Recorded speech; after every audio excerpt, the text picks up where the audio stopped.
Welcome to ASM Connected, the podcast brought to you by ASM Technologies. In Series 3, we sit down with business leaders and futurists from across the globe to discuss what emerging tech means to them, how technology impacts workplace culture, and their advice to businesses on how to stay one step ahead of the competition. In this episode, Iain Tomkinson chats to Roland Emmans, who is Head of Technology Sector and Growth Lending at HSBC, about the technologies that are appealing to investors and how technology adds value to enterprise organisations. Roland is also a Tech Nation Advisory Board member and UEL Centre of Fintech Strategic Advisory Board member.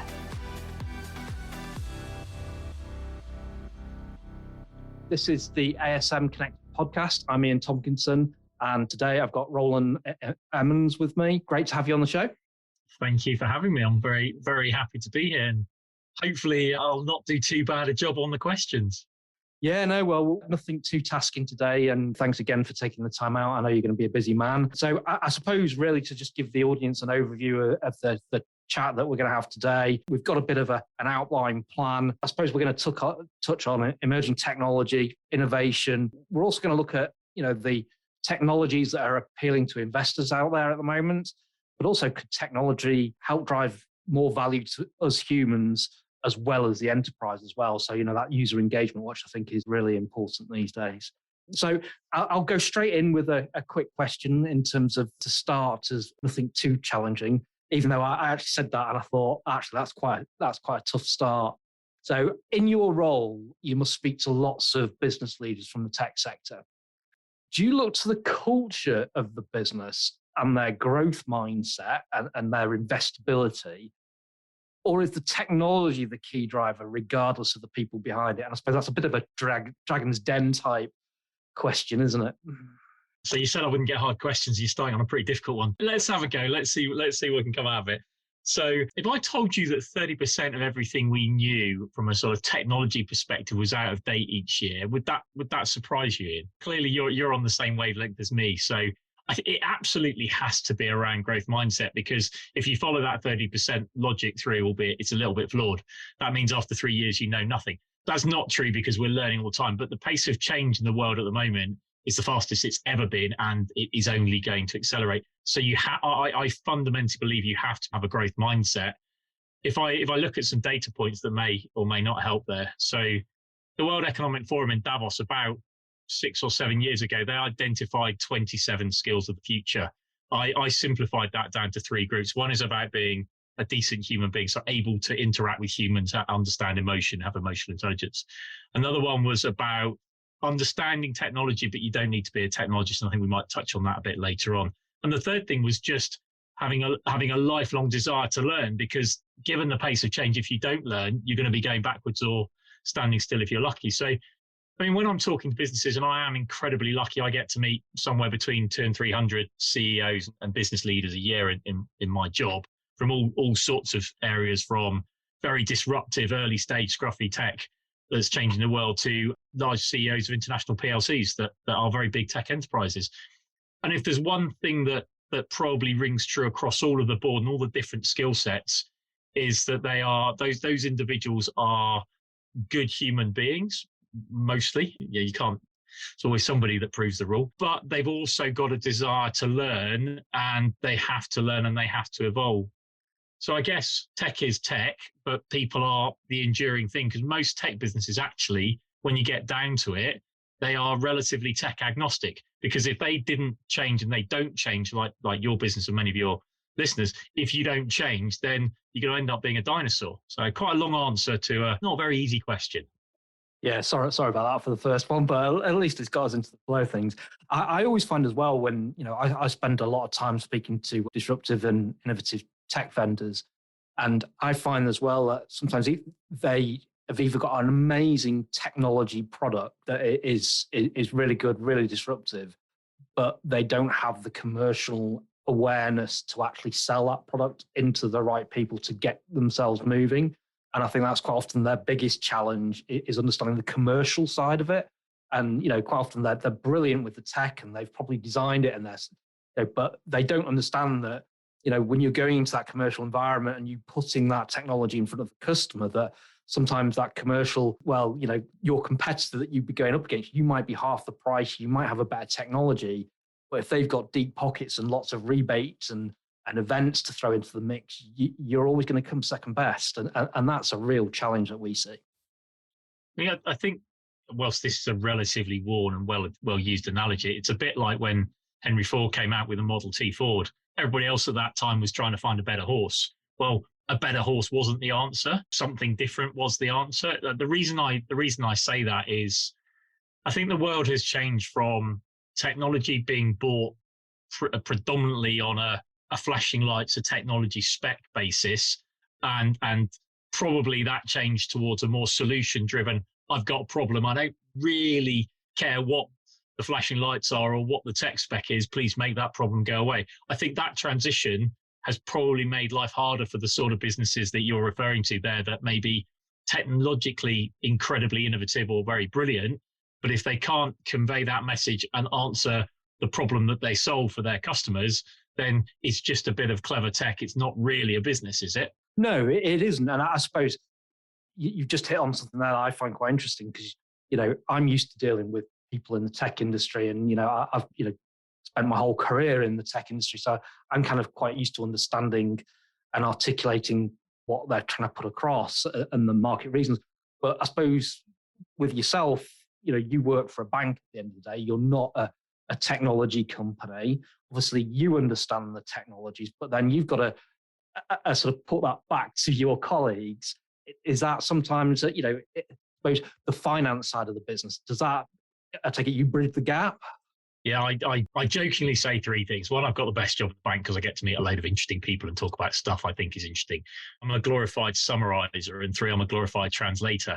So I spend a huge amount of my time summarizing back to management teams that they've told me, so you told me your business and your product does this. And I'll use my own words because if I can't explain what a business or a product or whatever it may be does, then how on earth am I ever going to be able to explain to somebody else? And I think that's a pretty important thing of anybody in business. You've got to be able to convey messages. And then the sort of thing about translator, yes, I do spend a lot of time translating. I am not a technologist, but I've spent the last 14 years working purely with tech.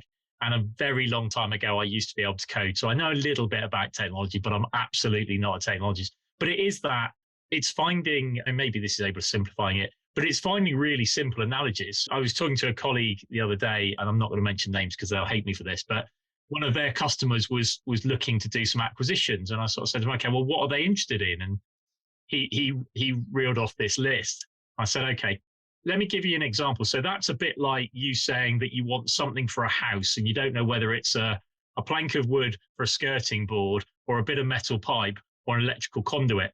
They're all things that go in a house, but actually, if I deliver a plank of wood and you want an electrical circuit box, I'm not particularly helping you. So it was using that sort of example of, okay, well, what actually does the client want or what does the business do? It's just drilling down into the granular detail. Yeah, no, and that's always a challenge. And I sometimes have the same thing, sort of bringing back new technologies to the business to talk to the sales team about it. And it's, I suppose, the old thing, if you can't tell it simply, you don't know it well enough yourself. So yeah, that sticks with a lot. But moving on with the rumours, well, probably not rumours, with a recession looming, technologies that deliver cost savings efficiencies are always going to be popular with enterprise customers, probably even more so with the journey that we've got ahead of us in the next couple of years. However, do technology partners do enough to surface those technologies and show value, in your opinion? That's really hard because it's a double-edged sword. That's a bit like, if you deliver something to the market a year before the market's ready for it, are you helping move the market and developing the market that everybody's going to benefit for, including your competitors? Or are you just, and potentially you, or are you just wasting your time and your marketing budget trying to educate the market on something that they're not quite ready for? So I appreciate that sort of on the edge of the question. But if you think about what is going on at the moment, there was some stats that came out of Gartner a few weeks ago. They did some research on the US, and something like 66% of CFOs they polled in the second half of this year said that they were planning to increase their spend on digital transformation, and another 30% said they were going to keep it the same. So that, in my mind, 66 and 32 is 98%. So 98% of the CFOs polled in the US across all areas of the economy in Q2 this year, okay, the world has changed a little bit, but said that they were going to spend the same or they were going to spend more on transformation. And that comes back to permanently reducing the cost of doing business. Yes, there is inflationary pressures here. It also comes back to improving customer and employee experience. And also, more fundamentally, if you're going to have to put a price increase through, differentiating yourself from your competition. So, yeah, I've drifted away from the question. Hopefully, you're going to humor me and let me finish. But I think it's a hard line between what are the known unknowns. So I know what I know, but I also don't know what I don't know.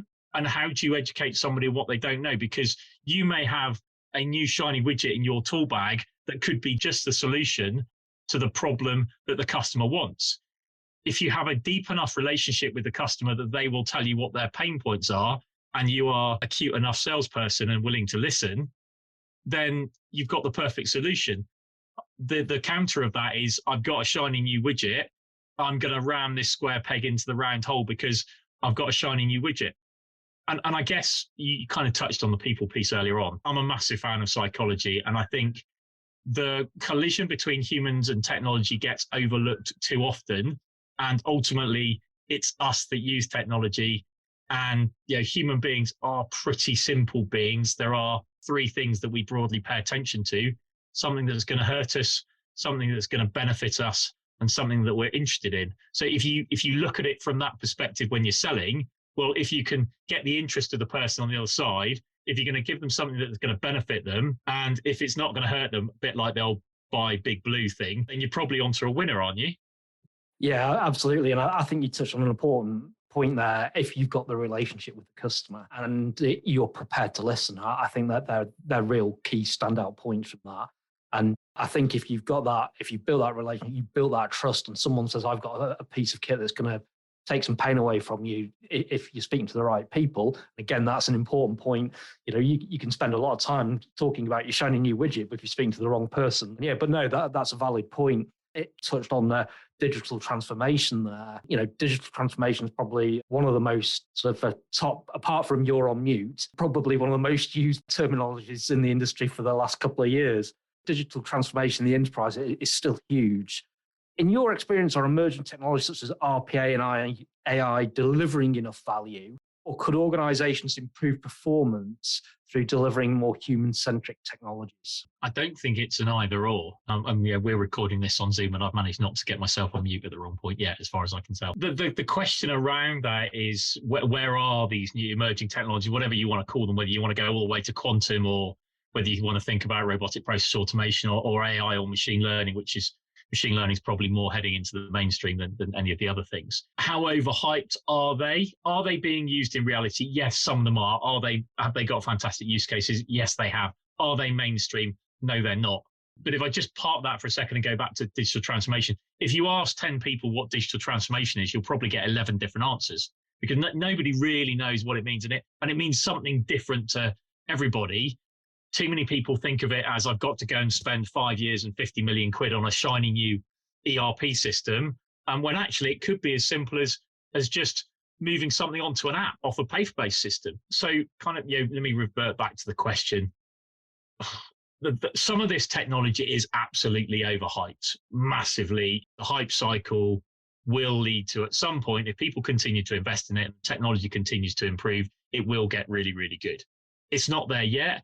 Part of the problem around things like AI, bias, which we're all relatively aware of, unstructured data. Most organizations, mine and probably yours, most of our corporate knowledge, corporate wisdom, if there is such a thing, is probably sitting in our inboxes or sitting in Word documents on servers that's unstructured, that is really hard for those clever algorithms to go and learn from. So I think human beings are pretty important, because at the end of the day, we are the bits that are going to digest the systems. If I'm rounding back on digital transformation, and I'm not picking on it, fairly well-worn stat that most people will have heard is 2/3 of digital transformation programs fail to deliver half of their expected benefits.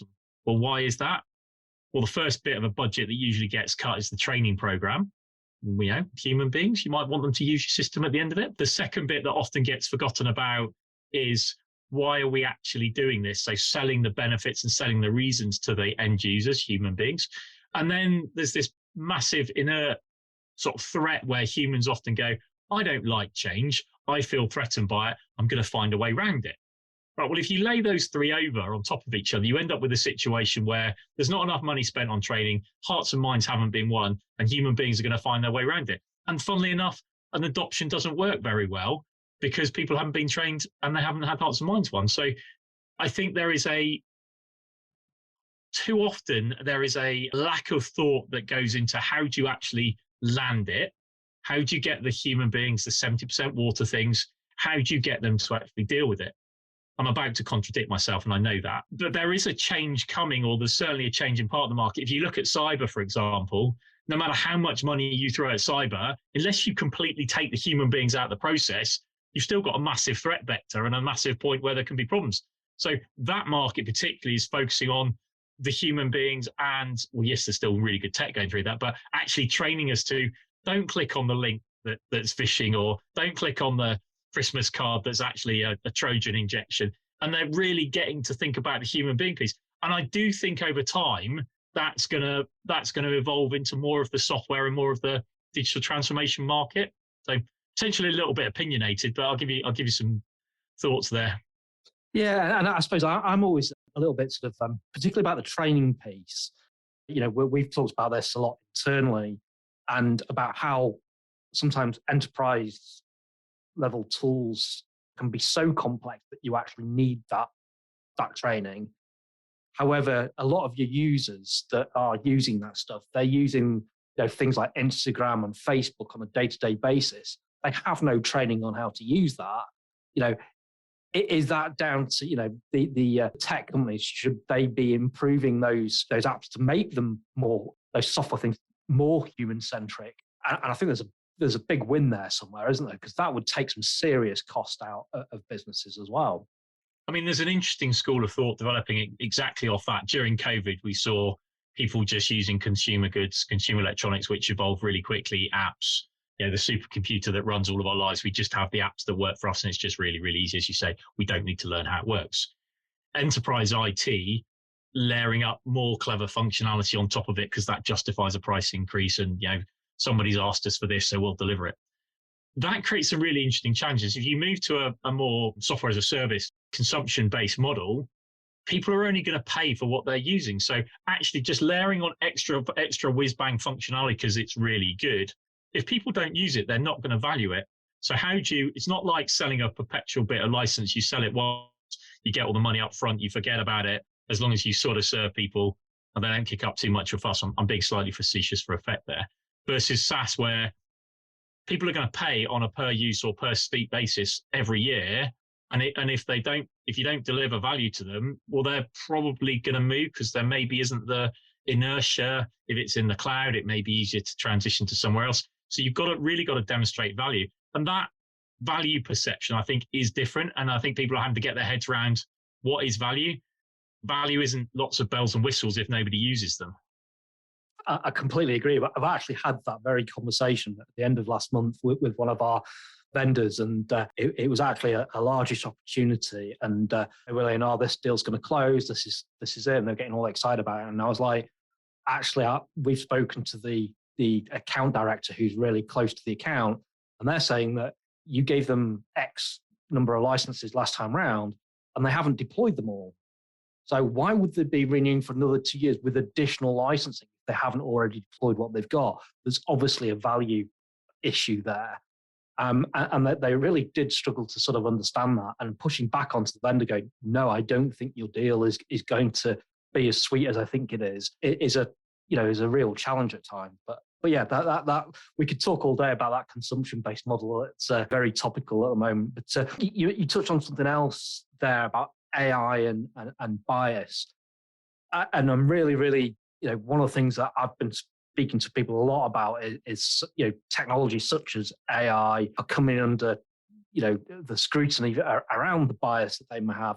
And we've also seen some challenges around facial recognition that's been in the general media. is it a good thing? Is it a bad thing? And I suppose predominantly the concerns around the data that they collect.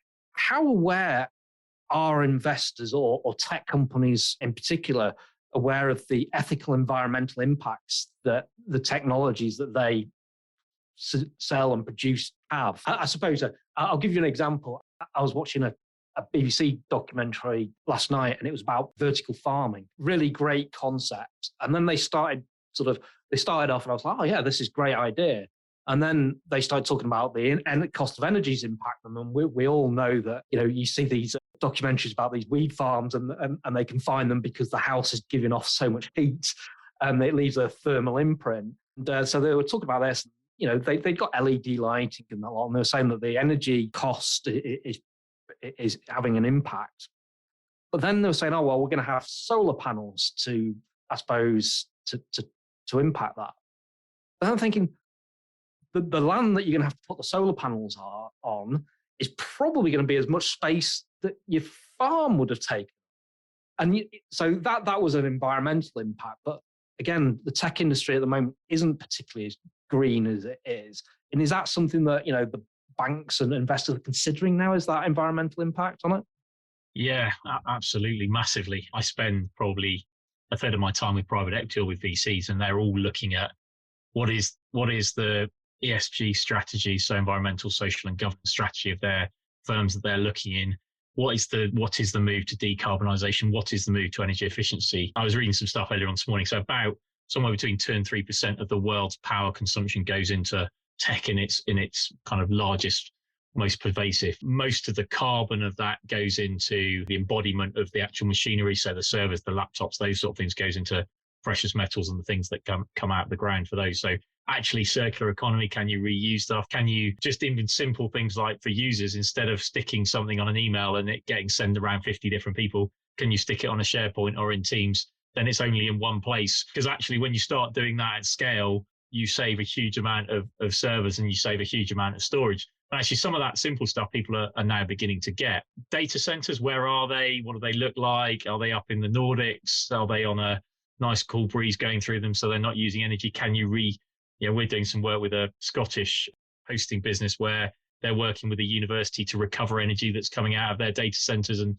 use it for other purposes. So there's a whole range of examples. So the answer is absolutely yes, people are looking at it. We look at it with all of our customers. Investors are looking at it. Private market, public market investors, they're all looking at it because it's the right thing to do, and it's very much the way that the world is traveling. One thing I would just like to pick up on something you said earlier on sort of bias and data. So if you would be so kind as to humour me, let me ask you some questions. So if I said to you that on average, and this is US data, a GP only gets first diagnosis right something around 50% of the time, how would that make you feel? Yeah, I'd be pretty nervous about that. If I said to you that IBM Watson's got a medical practitioner's license in the US and it gets it right only about 20% of the time, but you stick the two of them together and it gets that first diagnosis right somewhere north of 90%, to me, that's a fantastic positive, because you're not giving people antibiotics you don't need. You're getting people healthier, better, quicker, and that's got to be a societal good. When I use that quite a lot when I'm talking about fourth industrial revolution and how the world is changing. And people, their view generally changes of, I'm a bit scared of data, to, all right, okay, that's quite interesting. Why does that actually work? Well, that works because the GP gets the obvious and the data is listening to natural language processing and effectively working it through and says, okay, you've just come back from Africa and what you've got actually sounds like dengue fever, not flu. Right, so it then prompts the doctor to ask some slightly more obscure questions, which sort of finesses down the answer. That, I think, is a classic example of big data for good versus you talked about facial recognition. There's a whole range of examples where, in the UK and in Europe, facial recognition has gone wildly wrong.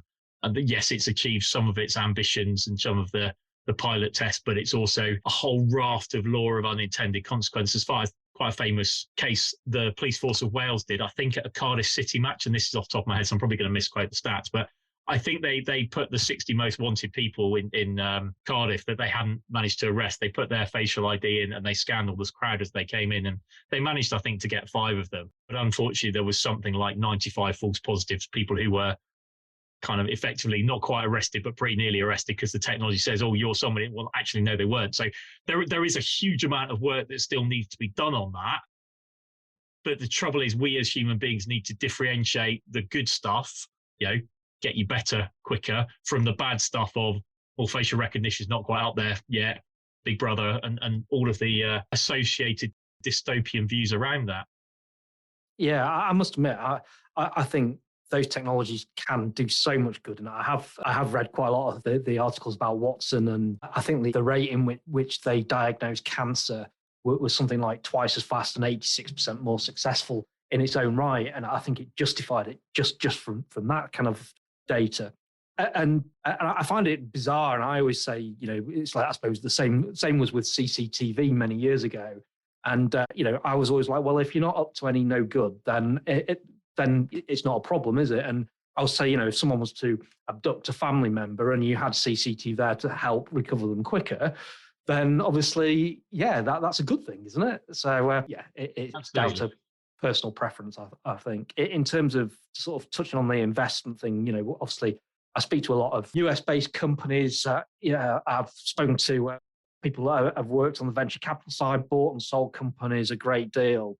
And, you'll be speaking as a global bank. That tech sector side is very regionalized, I feel. I think there's a very different culture between particularly US and Europe. Do you think that there's different attitudes between, especially profitability? Because I think the US has a very different view on that, doesn't it?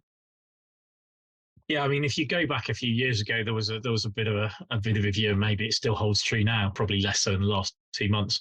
The US venture capital model was around go get a land grab, invest a load of money, and at some point, let's not worry about unit economics. At some point, we'll make money because we own all the land, and we are the market. That sort of gets unravelled in terms of unit economics. So you lose more money on every unit. That ain't necessarily brilliant. The European market, the UK market, has always been much more focused on let's go grow something, let's get to profitability.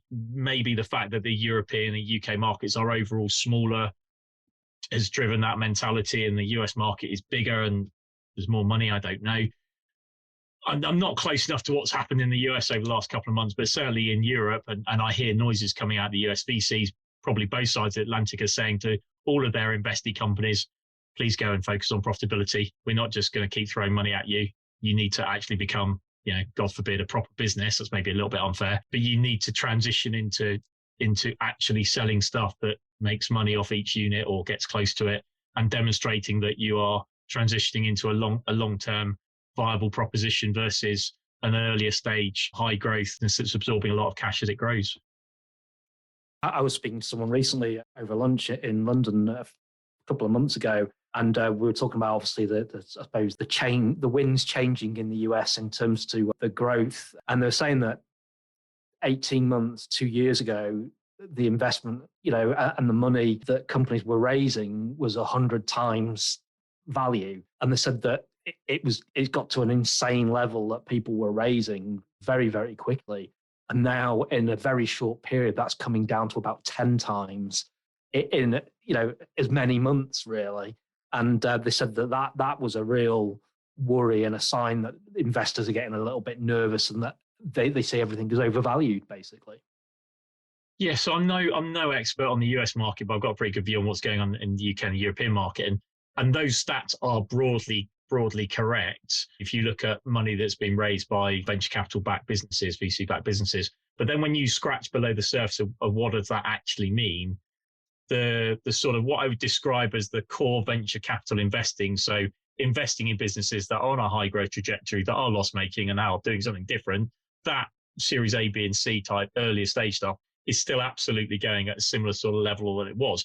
Investors are spending more time on due diligence, and they are being understandably more cautious. The stuff that's stopped is the mega unicorn rounds, the really big stuff. So it's the sort of 80-20. There's 80% going in the smaller, the day-to-day, the more run-of-the-mill thing, and the 20% by volume, but probably 80% by value is the stuff that's stopped. Yeah, really, really interesting. No, it's always interesting to have a chat where the money comes from. But yeah, our pension funds usually. Yeah, absolutely. And in terms of, we're covering a real broad spectrum of things here, and I suppose questions that perhaps our audience would be interested in. And I suppose I suppose we've talked about apps, and also some of the technologies are obviously physical products. Does our appetite for the latest technology outpace the use cases and often the return on investment? So let's talk about our own personal supercomputer that lives in our pocket, our mobile phones. I suspect I'm not the only one, I'm holding it up, I'm not the only one who is using a sliver, a tiny percentage of the capability, and I'm not naming products, but the capability of the product that runs my life. I'm using a tiny, tiny, tiny, tiny amount of it.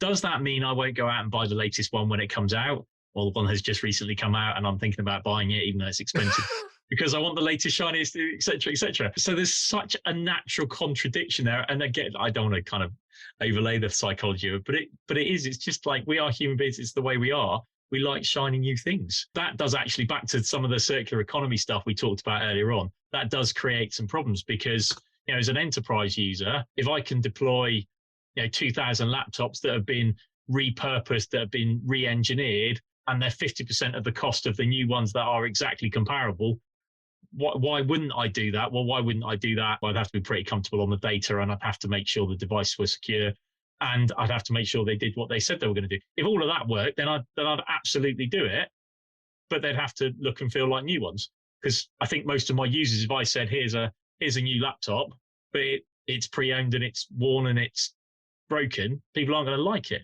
So I don't really know what the answer to all of this is, but human beings don't use much of the technology that's in front of them. We all overbuy stuff. I don't really know what the answer of that is, other than some sort of dystopian challenge, which we probably don't want to go into. I'm old enough to have watched the very first space shuttle go up. We had a futurist working with us on the last episode of the podcast, and he shared that there's more computing power in those mobile phones in our back pocket than sent the space shuttle into space that time. And that's really scary when you think about it. That's absolutely correct. Absolutely correct. It's just, I suppose, the technology there, and you say that we're not using what we've got, but we still want to pursue the next best thing. Yeah, that's kind of the way it is. Where I think that gets really interesting, though, is wearables, smart tech, ed tech, med tech, all of these stuff where actually the technology that we've already got can fundamentally change the life experience. If you look at med tech, for example, personal wearables, at some point in the near future, your GP will phone you in the morning and say, you appeared on a list that I need to phone you because your heart's out of rhythm or your cholesterol's being high, purely from sharing data from personal wearables.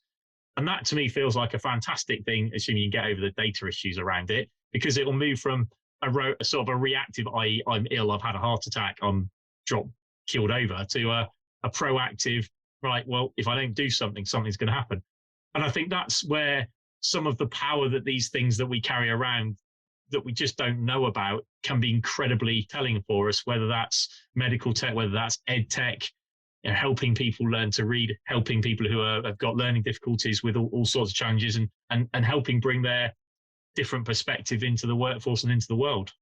Yeah, I've seen that in my own personal life. I've got a family member that has type 1 diabetes, and she's had it since she was a child. And the advances in the last 5 years, with the sensors, you've got apps, so your phone can even wake you in the middle of the night, so your blood sugar levels are dropping. That the difference that makes to someone's life is huge. And again, I had a podcast guest on last series who was a technology advisor to the World Health Organization. He was saying that, out in Nigeria, everyone thinks that malaria is one of the biggest killers, but actually it's RTA, because people drive like crazy through the town and cause challenges. And they're teaching people how to deal with RTA injuries using AR and VR technologies, because that's the best way of doing it, and they can teach them remotely as well. So the power that these technologies bring is quite significant, particularly in those spaces. Yeah, I mean, wow, I didn't know about malaria and road traffic accidents, but again, when you start to dig underneath the skin, it kind of does make sense, doesn't it? Yeah, absolutely. I read New Scientist every week for a couple of reasons. One, because I enjoy it, and two, because I try and read things that are different. the world increasingly serves a myopic view of the world. So I try and go and find things that are different. That there's a lot of really interesting tech in there. And actually, some of the stuff it talks about, you go, okay, that's interesting. It just kind of makes you think slightly differently than you normally would. And, we've seen, the likes of AR and VR start to be used in training more and more in the enterprise space, particularly where you've got a high turnover of employees, because particularly like in warehouse situations, you can teach them how to handle a package, how to go to the shelf, how to pick it. And you can do that via AR and VR rather than having to take a manager off doing what he's doing and sit them in a training room for 3-4 days. And they can teach them out, and it's just far more cost effective, far more efficient. And the training tends to actually get better feedback from the actual training. So yeah, fascinating.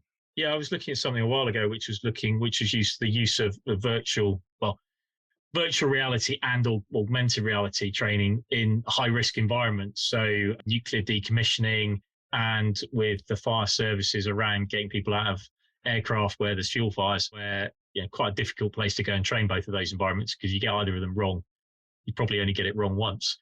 And actually the ability to go and test and learn is really interesting. And actually that test and learn methodology, and I'm now hijacking the question, by the way, that test and learn methodology does actually go a long way into all sorts of other things. Actually, if we can experiment, if we can learn in a safe environment and bring some from that learning and deploy it into the real world really quickly, that probably works in this environment where the pace of change is pretty big as well. Yeah, and again, I suppose education. I went to a dinner one evening, and a few years ago when AR was relatively new, and they gave us these cardboard ones that you put your phone in, and they got everyone to download an app, which probably these days you'd probably think was a bit risky, downloading some app that you weren't aware of. But you downloaded this app and you put these VR goggles on, and it took you through into the rainforest, and you got the vision, and you could look up and down in this rainforest, and you could hear all the birds and everything, and it sounded and it was absolutely amazing. And then you kind of they encouraged you to take a step forward. And as you went forward, they were actually cutting down the trees, and there was a group of loggers there, and the noise from the chainsaws, and the emotional impact that it had on everybody. The room just went silent. And I was like, wow, that is so powerful to be able to put that experience, particularly kids in a classroom. It's all right showing it on the thing, but actually being able to walk them through that, it is so powerful. Yeah, I can believe that. It also plays into your learning styles. Somebody tells me I'd learn it in one way, I experience it myself, I learn it another, and actually I'm immersed in it, I can learn it in a third way. And actually, if you do all three, you probably have a more profound experience, as you talked about there.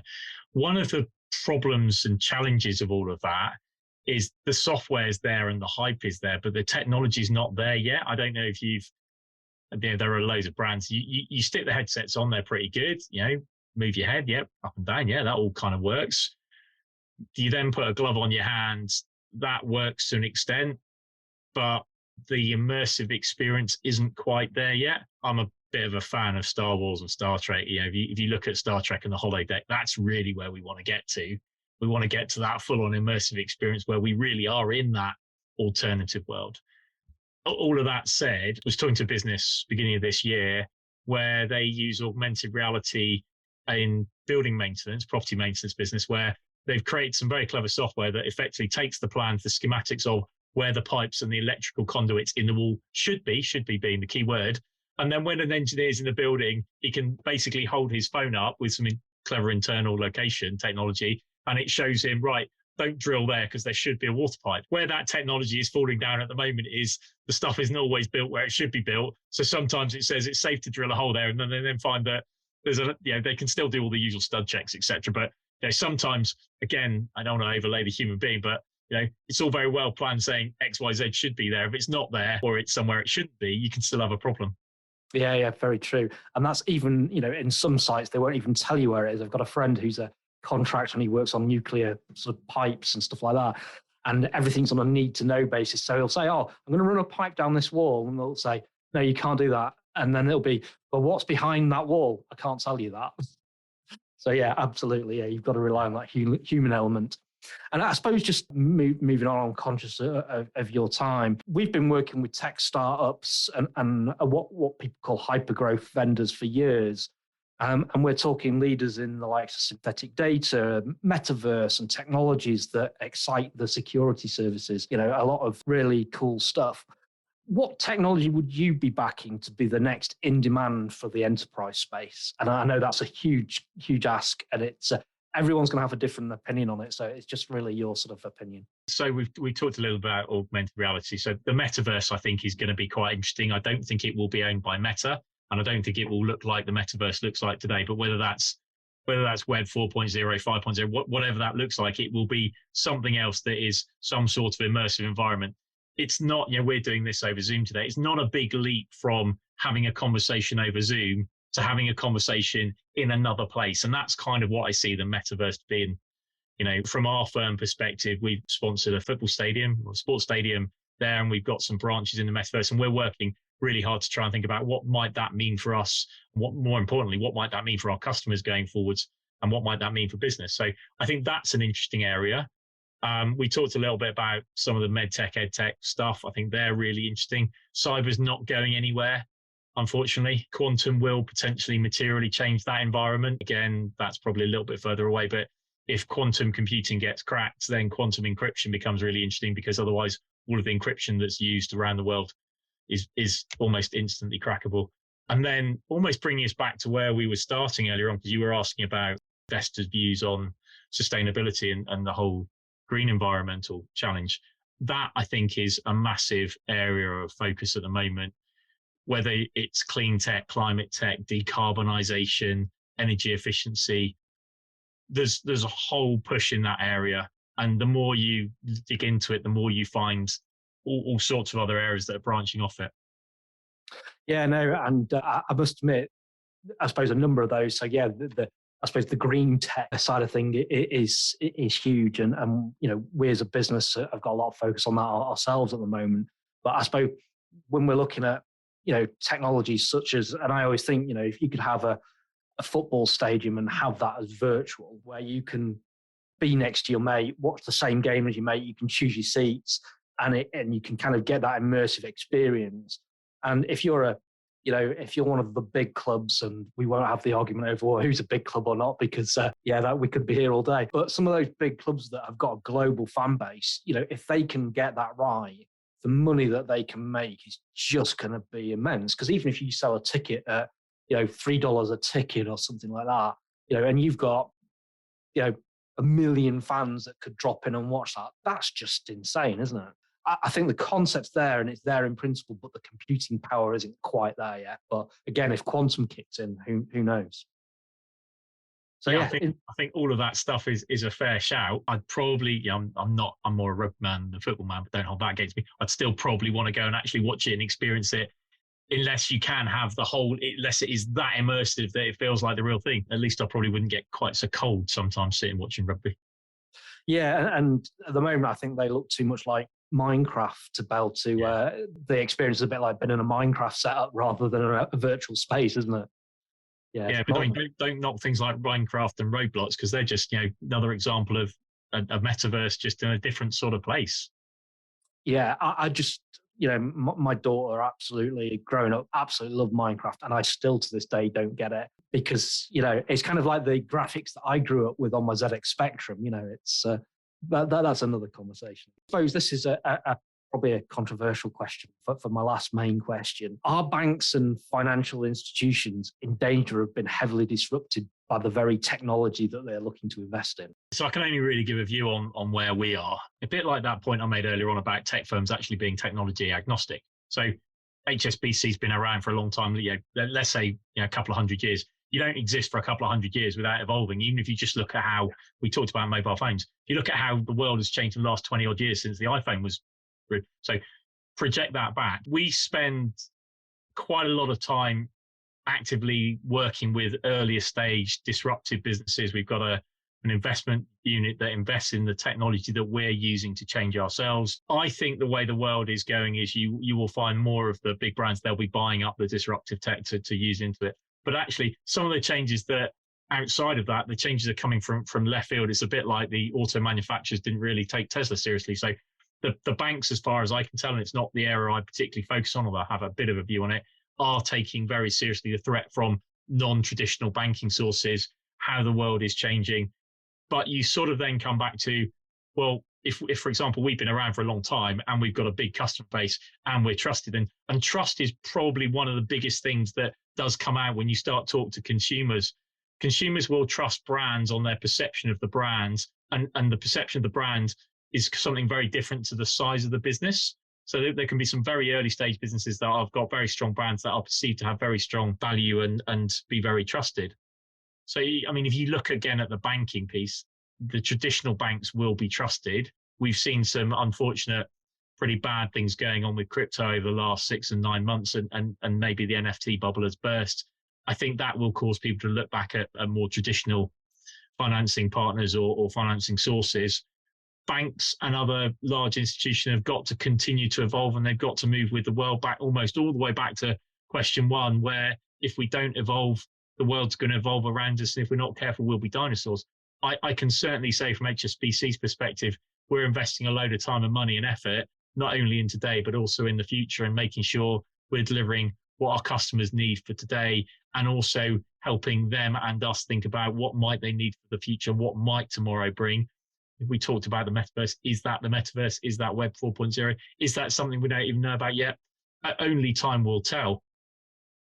Yeah, no, absolutely. I suppose finance isn't the only industry that's getting disrupted. I think I was speaking to someone yesterday, and they were saying that the next two major industries to be disrupted predominantly by machine learning and AI.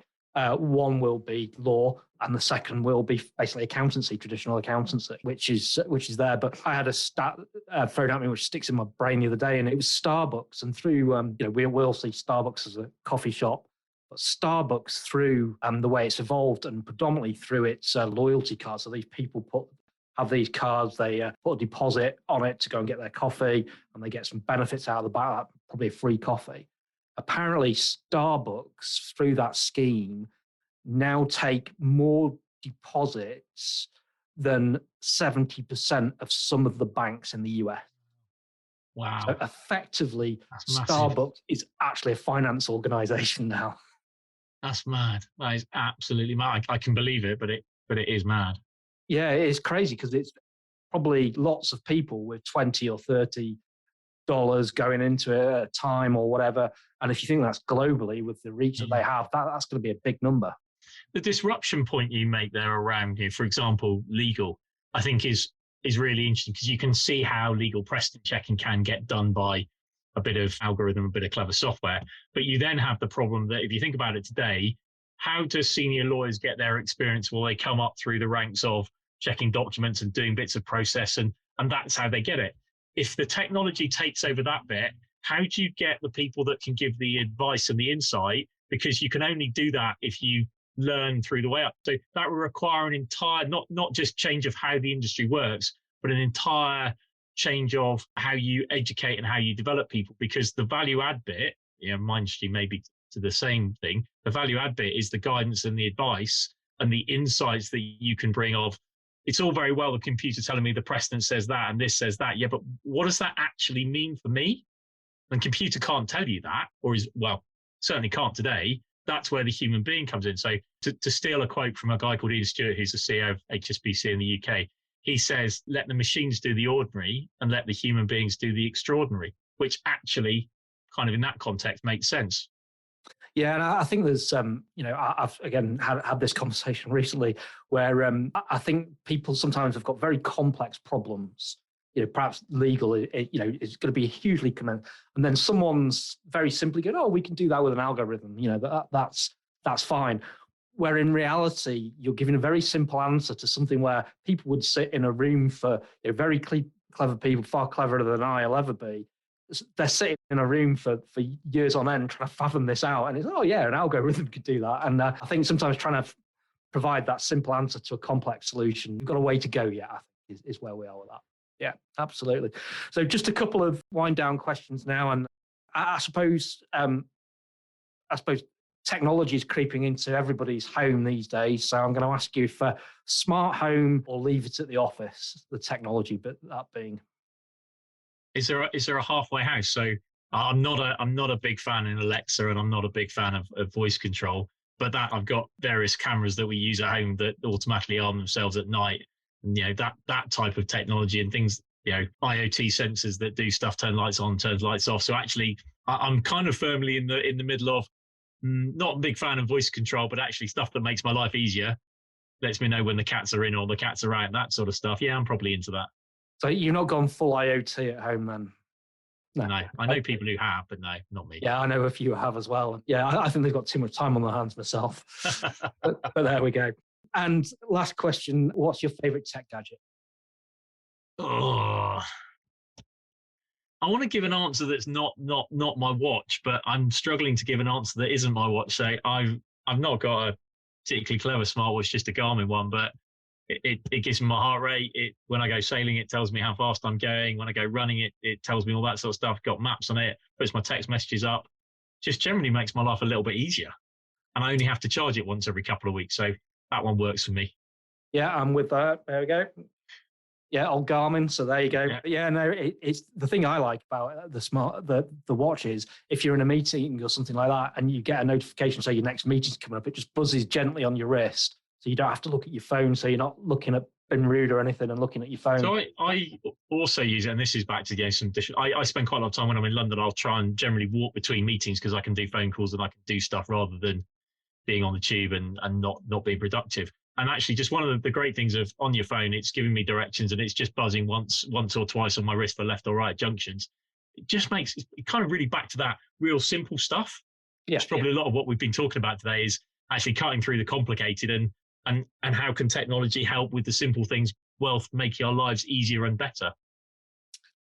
Brilliant. And what a great way to wrap up the show. So thank you very much for that. And yeah, thanks for your time today. It's been great speaking to you and there's lots of great content there.